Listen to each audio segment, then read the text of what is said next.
Feliz dia, Muchanang! E bom venir a outro classe de versos de Bíblia. E verso hoje nós estamos em Salmo capítulo 145, versículo 9. E esta diz, Senhor tá bom para tu. Pero prometo nos señale, lágnos así una palabra de oración.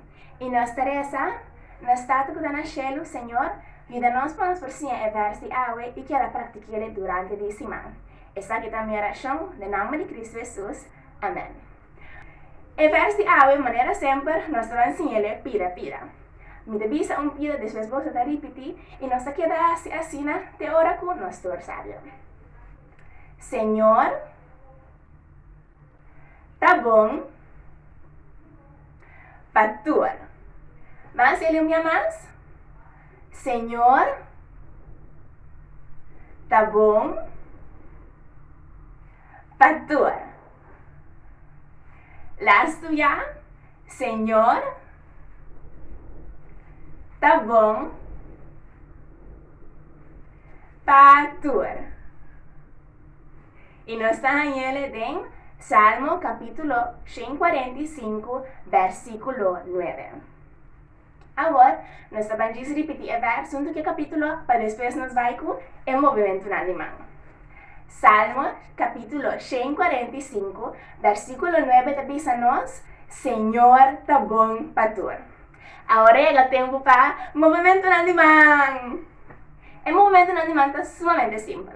Mitad hacia un día y después no está hacia el otro. A mitad hacia el y vos está hacia el swing. Señor, tá bom para tu. Ahora vos não junto comigo. Señor, tá bom para tu. Y si vos quieres hacer el un tigre vas a hacer algo, pero más de adelante entonces así bom. Bom, Señor, tá bom para tu. Último día, Señor, tá bom para tu. Y ahora llega el tiempo para nos hacer, para nos visa. El versículo, o sea, un versículo te queda, el versículo mes, junto con el movimiento alemán. Salmo 145, versículo 9, te avisa-nos, Señor, tá bom para tu. Pues mucho no encarga. Señor está bom para cada uno de nosotros. Y Jesús nunca lo no pide nos hace algo que no está bom para nosotros.